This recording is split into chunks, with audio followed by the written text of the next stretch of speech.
Fala galera, mais uma vez eu, Alexandre Magalhães, na resenha com Magalhães para falar dos times brasileiros nos campeonatos que estão em curso.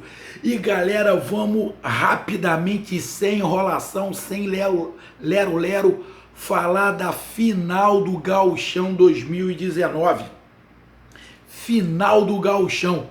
E para falar dessa final do Gauchão e esse pós-jogo, eu já peço para você curtir, compartilhar, divulgar a hashtag Resenha com Magalhães, comentar, colocar sua opinião e ir no Facebook, no YouTube e no Instagram, que o Resenha com Magalhães também está lá. Então vamos lá, meu amigo, falar dessa decisão. Internacional e Grêmio. Primeira partida 0-0. Segunda partida Grêmio Internacional 0-0 também. Grêmio teve chance de ganhar no tempo normal. Teve um pênalti batido pelo André, que daqui a pouco eu vou falar de pênalti. Porque não vou tirar o mérito dos goleiros. Mas você tem que saber que o goleiro adversário pega pênalti, filho. Você tem que saber. Os dois goleiros, Inter e Grêmio, os dois vêm da mesma escola. Os dois são jogadores de base do Flamengo, aqui do Rio de Janeiro. Os goleiros de base do Flamengo têm, por característica, já há algum tempo, serem bons pegadores de pênalti. Isso já vem da base. Os dois são da base do Flamengo. Quando os dois tiveram chance no Flamengo, disputaram, pegaram pênalti. Pô, se você sabe que um goleiro é pegador de pênalti, bicho, você tem que bater de uma maneira mais prática, com menos firula possível. Alto, forte, reto no canto. Meia altura que fica difícil do goleiro pegar. Mas daqui a pouco eu falo dos pênaltis. Eu só fiquei impressionado com isso. Paulo Vitor pegou 3 pênaltis e o Lomba 2. Apesar que o Grêmio teve uma que o Cebolinha jogou para fora. Então empataram em 0-0. Como é que foi o jogo, galera? Bom, o jogo foi muito transpiração e pouca inspiração. Jogo aguerrido. O primeiro jogo, eu achei até o jogo tecnicamente melhor do que esse. Melhor. Esse jogo é muito aguerrido. Os jogadores já começaram muito pilhados, faltas em cima de falta, algumas faltas desnecessárias, jogo muito disputado, muito lutado, muito marcado, mas os dois times eu sentia que queriam atacar, mas com mais ressabiado. Nesse jogo, eu senti o Inter com menos gana de atacar do que no primeiro jogo, quando jogou em casa. Diferentemente do que aconteceu com o Grêmio lá. No vídeo passado eu falei, eu espero que o Internacional e o Grêmio tenham a mesma postura do primeiro jogo. Por que eu estava falando isso? Porque o Inter jogou em casa, mas o Grêmio foi para cima também. O Grêmio procurou o gol. Nesse segundo jogo, o Grêmio fez o que ele faz sempre. Tocar a bola, partir para dentro, tentar jogar em velocidade, fazer a bola girar, ou seja, trabalhar essa bola. Só que o Inter não fez direito, quer dizer, não fez direito, não veio com a mesma filosofia do outro jogo. Por quê? Normalmente, os esquemas são diferentes. E quando você não coloca o D'Alessandro, que é um armador, mesmo pela ponta, que eu sou contra, eu prefiro o D'Alessandro no meio, e coloca o Potker, na minha visão, fica claro que o Inter vai ficar de contra-ataque. Potker por um lado, Nico pelo outro e o Guerreiro na frente. E quem subia um pouco mais era o Edenilson. O Patrick estava mais ajudando na marcação e o Dourado não sai nunca. Então, você sentiu que a postura foi outra.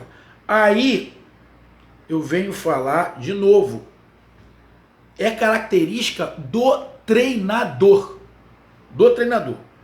O jogo em casa do Inter, o Inter foi para cima. Mas a característica do Renato não é puxar o seu time para trás, é jogar o seu time para frente. E ele fez isso lá. Quando joga na casa do Grêmio, o Grêmio vai para cima, que é a característica do Grêmio. Só que o Inter não faz a mesma coisa, de também ir para cima. O Inter segura mais. Aí é característica do treinador. Tem gente que gosta e tem gente que não gosta. O que está certo, o que está errado, o que é melhor, o que é pior. É característica de jogo. Cada um gosta de uma maneira. Eu prefiro, eu tenho, a preferência todo mundo sabe aqui. Eu prefiro aquele jogo independente do local, mas de acordo com as circunstâncias, o time procurar o jogo sempre. É lógico que no mata-mata, o empate é seu, você vai jogar, mas chega um determinado momento que tu vai trabalhar com o resultado. E o que não era o caso, porque estava 0-0. Então o Inter jogou mais cauteloso do que no primeiro jogo. O Grêmio foi da mesma maneira. Só que mesmo assim, o Inter mais cauteloso e o Grêmio da mesma maneira do jogo passado, os ataques eram mais bem mais cautelosos, saíam com 3, 4, mas estavam sempre marcando com 5, 6, não subiam muito para não tomar o contra-ataque. Nenhum dos dois times queria dar a chance do contra-ataque para o outro. Então foi um jogo muito disputado, aonde o Inter, no primeiro tempo, teve boas chances, pelo menos umas duas, com o Paulo Guerreiro.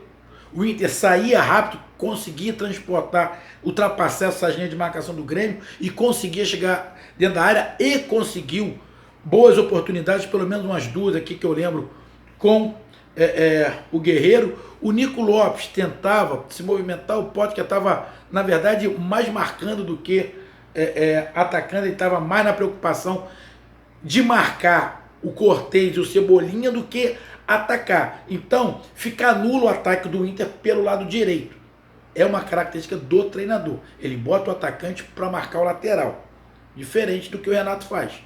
Ele joga o lateral para cima para prender o atacante. Fez isso no primeiro jogo e fez isso no segundo. É característica de treinador. Só que o Inter teve chance no primeiro tempo. O Grêmio trabalhava mais a bola, mas o Inter, quando saía, também conseguia trabalhar a bola com o Edenilson, conseguia trabalhar ali aquela bola, só que perdia um pouquinho do quê? Porque não tinha o D'Alessandro para poder trabalhar essa bola também. Tinha um Potker que estava mais marcando e tinha o Nico. Só que o Nico acabava ficando sozinho para tentar fazer uma tabela com o Guerreiro. O Guerreiro voltava um pouquinho mais para o Nico ver se conseguia entrar em facão, mas não estava conseguindo entrar porque a marcação estava bem boa. E como o time, de vez em quando, tinha dificuldade para criar, o Nico estava caindo para o meio para ajudar nessa criação. Então, muitas vezes, o Inter deixou de adiantar uma jogada, fazer uma jogada melhor, porque esbarrava nessa forma da marcação do time do Inter e não querer se expor muito. O Grêmio deu até um pouco mais de espaço do que o Inter. Só que o Inter, por essa cautela, aproveitou alguns, mas poderia ter aproveitado mais. Mas o jogo no primeiro tempo teve lances, mas o jogo foi mais transpiração do que inspiração. No segundo tempo, a mesma coisa. O jogo pegado, só que o Grêmio se lançou mais. E isso se expõe um pouco mais. Mas o jogo, a meu ver, no segundo tempo, apesar de ficar um pouco mais aberto durante um período, mas os times ainda muito cautelosos em relação ao contra-ataque. Só que o Grêmio foi indo até que surgiu o VAR. Uma parada que eu sei que você, meu amigo, torcedor do Internacional e do Grêmio, quer falar? Bom, eu, Magalhães, já falei para vocês, do jeito que estão utilizando o hábito de vídeo, eu sou contra. Porque para mim, o hábito de vídeo, na sua maioria das vezes, é um atestado de incompetência do juiz. Só que, nesse caso de hoje,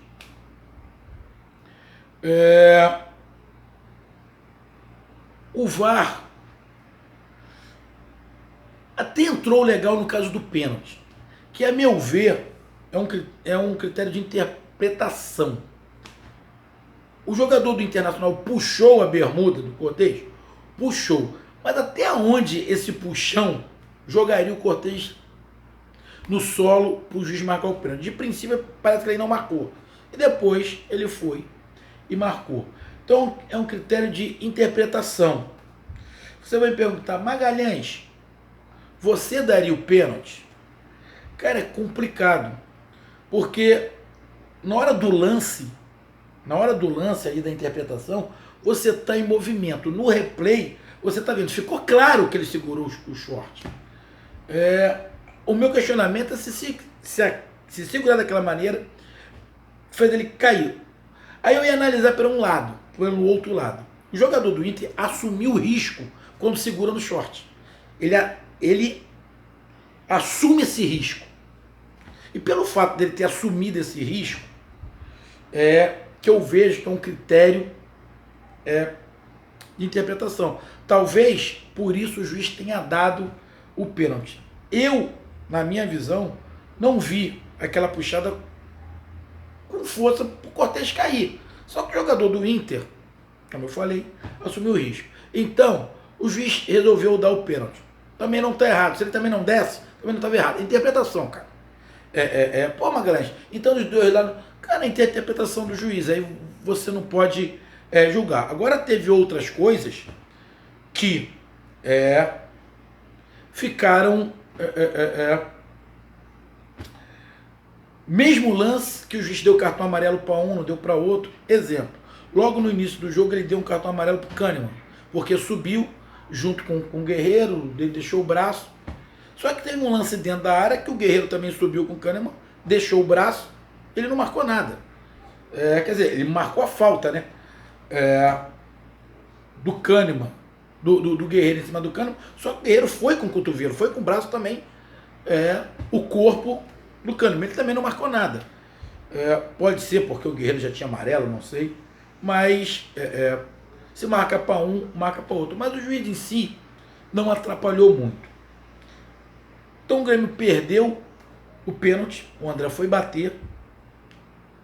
Pô, cara, pênalti decisivo, segundo tempo. Eu, particularmente, não batia do jeito que ele bateu. O André bateu o último pênalti, na cobrança de pênalti para decisão, do mesmo jeito que bateu o primeiro. Do mesmo jeito, só que mudou de canto. Eu acho muito arriscado bater desse jeito. A probabilidade de você perder é muito grande. Principalmente pela questão ambiental de pressão que está ali. Mas ele bateu e fez o gol. Mas ele não bateu bem. Ele bateu força média, meia altura, se movimentou, ficou nítido que ele ia bater para o lado direito da maneira como ele posicionou o corpo. O goleiro do Internacional pegou. A partir desse pênalti, a impressão que me deu é que o Grêmio sentiu um pouco não ter feito gol. E o Inter passou a maior parte do tempo, depois desse pênalti, dentro do campo do Grêmio. Faltas em cima de falta, o Internacional batendo dentro da área. O Inter conseguiu muitas faltas, só que aproveitou pouco. Aproveitou muito poucas oportunidades de bola parada que teve. E nos contra-ataques, o Grêmio conseguiu duas grandes saídas. As duas com o Everton. Por quê? O Inter mudou, tirou o Zeca, que já estava cansado. Aí puxou o Edenilson para o lado, que também já estava cansado, não estava para correr atrás do Cebolinha. Botou o Camilo ali para tentar dar uma outra movimentação e dar uma outra movimentação, porque é um cara que joga mais centralizado. Colocou o Paredes, que foi justamente o que fez o pênalti. As mudanças do treinador do Inter até surtiu os efeitos práticos, até bom, pelo lado ofensivo, pelo lado defensivo. Ele ficou muito exposto, que não tinha ninguém mais marcando Cebolinha. E as mudanças que o Renato fez, trocou Michel por Michael Michel, ali porque estava cansado. Ele colocou o Luan, peça nula. Nula, completamente fora de sintonia ainda, uma pena, porque é um grande jogador, mas fora sintonia. E não acrescentou muito. Colocou o Tardelli, que entrou pilhadão, marcando, correndo atrás, show de bola.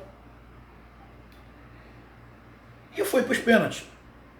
Renato ficou chateado com a perca do pênalti.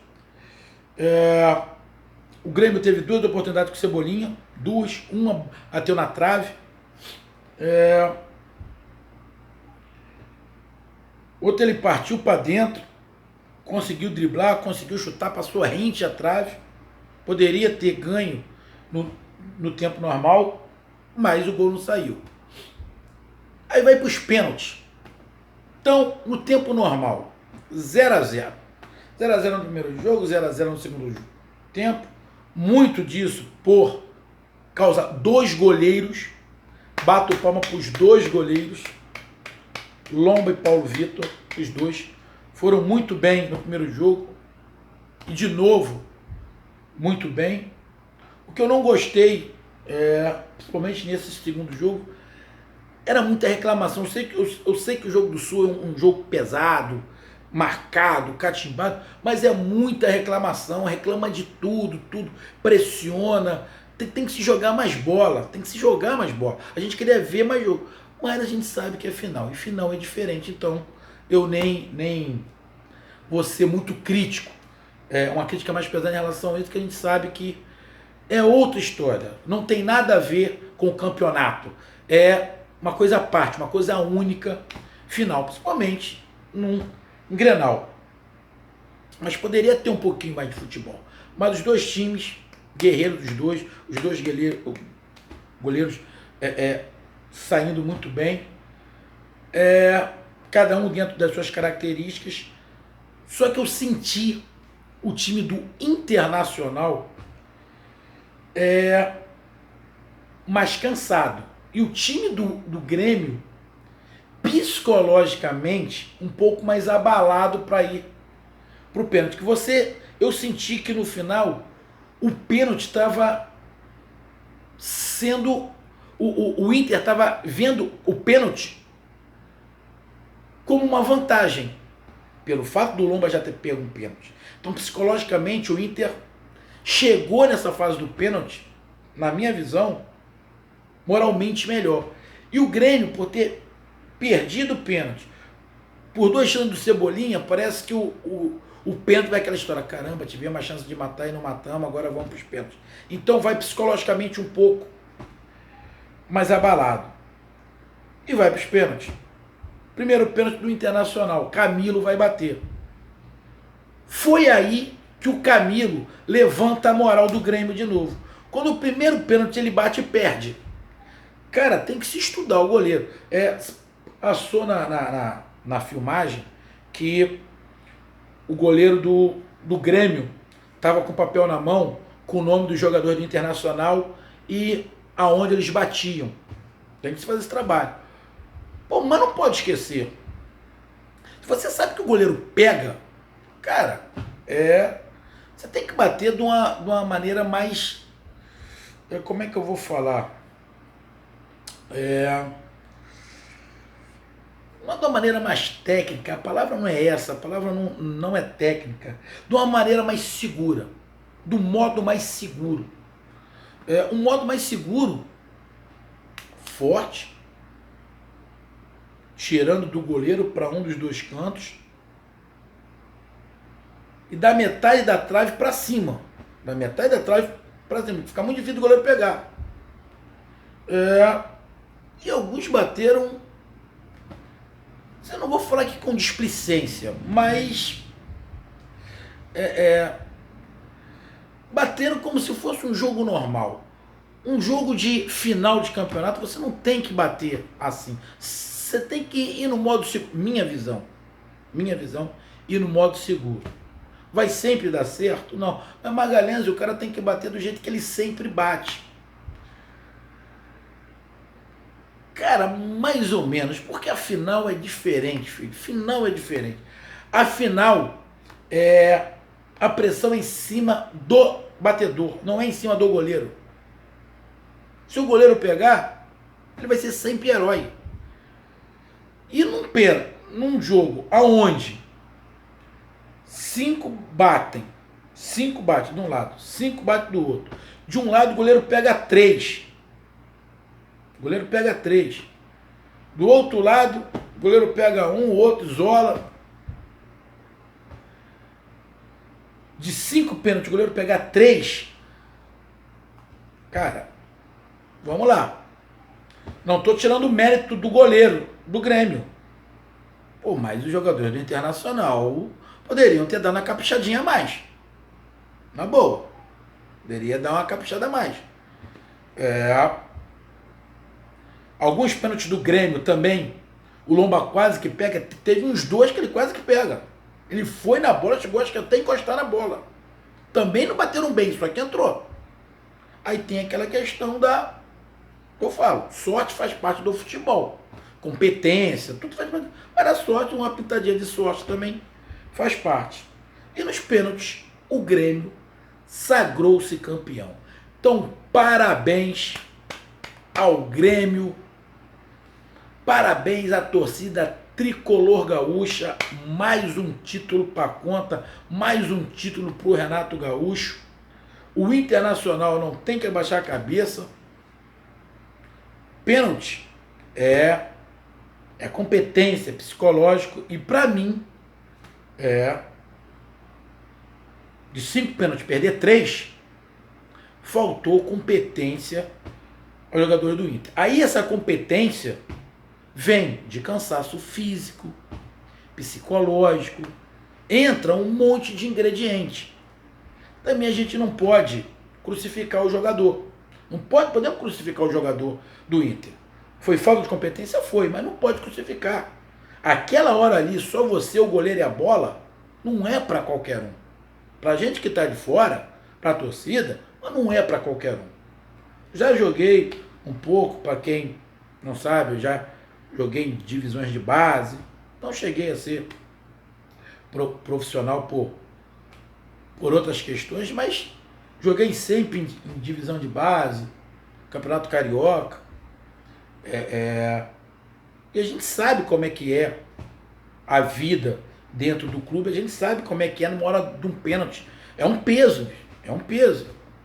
Então, na hora de pênalti a gente cobra competência, mas a gente sabe que tem outras coisas envolvidas. E nisso, o time do Grêmio foi mais competente, o goleiro do Grêmio foi mais competente, ou os batedores do Grêmio foram mais competentes que o do Inter. Mas, parabéns ao Internacional também, que fez o jogo dentro das suas características, independente de quem gosta ou não. Mas, em momento nenhum, o Inter foi acovardado, fez retranca, jogou da maneira que gosta de jogar, com pouco menos de posse de bola, mas quando estava com a bola, trabalhava. E o Grêmio, dentro das suas características, com posse de bola. Mas mesmo o Grêmio com mais posse de bola, com querer trabalhar mais a bola, e o Internacional um pouco mais vertical, não adiantou nada, não teve gol nos 2 jogos. Então a gente conclui o quê? Qual foi a estratégia que deu certo? Qual foi a que deu errado? Para mim nenhuma deu errado. As duas deram certo porque foi para os pênaltis. O Inter teve chance de fazer gol no primeiro jogo, teve chance de fazer gol no segundo, o Grêmio teve chance de fazer gol no primeiro, fazer gol no segundo. Então, isso é uma questão de gosto. Mas acabou que se definiu no sprint. Então, parabéns ao Grêmio, parabéns à torcida gremista, mais um título, agora é relaxar e partir para a Libertadores. Ah, e não posso esquecer, bater palma para a Federação Gaúcha de Futebol. Vocês estão dando moral para os dois principais times, para Inter e Grêmio. Colocaram a decisão na quarta-feira para eles terem uma semana para se preparar para a Libertadores. Vocês querem que o time do seu estado represente bem o seu estado e o Brasil. Então, parabéns à federação, diferente de todas as outras federações do país que estão cagando para os seus times. Cagando. Do Rio de Janeiro, então, eu nem falo nada. Então, meu amigo, um grande abraço, parabéns ao Grêmio, mais um título, se não estiver enganado, é o 38º, né? Tamo junto, até mais, valeu e conta com a participação de vocês, tchau!